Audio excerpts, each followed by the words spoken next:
Bolalar va kattalar shoiri, ayni chog'da tarjimon Miraziz A'zam o'z faoliyatini talabalik yillaridan boshlagan. 30 dan ziyod hikoyalar, she'rlar, romanlar, turk adabiyoti dostonlarini tarjima qilgan. 1936-yil Toshkentda tug'ilgan.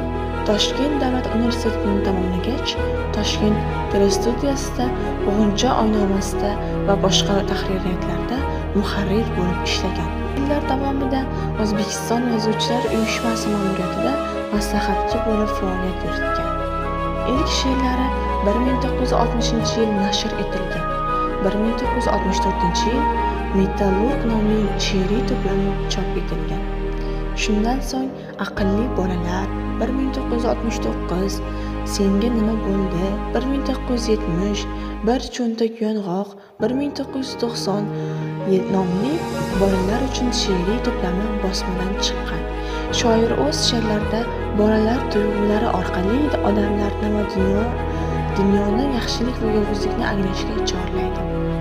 Shoir shuningdek kattalar uchun ham yozilgan, masalan, Sevaman, Tuyg'ular, Sabot kabi she'rlarni o'zining hayotiyligi va go'zalligi bilan kitobxon qalbini egallab olgan.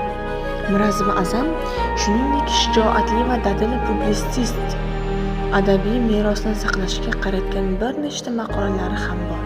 U tomonidan qilingan turk, rus, nemis adabiyotshunoslarining kitoblarini tarjimasi ko'plab mutaxassislar va kitobxonlar e'tiborini tortgan.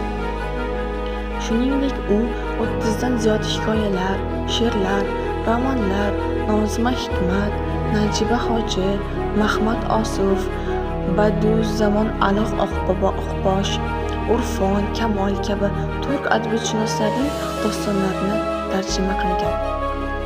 Ushbu xizmatlari uchun u Turkiyaning adabiy jamiyati tomonidan e'tirof etilgan. 1993-yilning dekabrida Turkiyaning Yozuvchilar uyushmasi uni o'zining O'zbekistondagi ramzi deb e'lon qildi.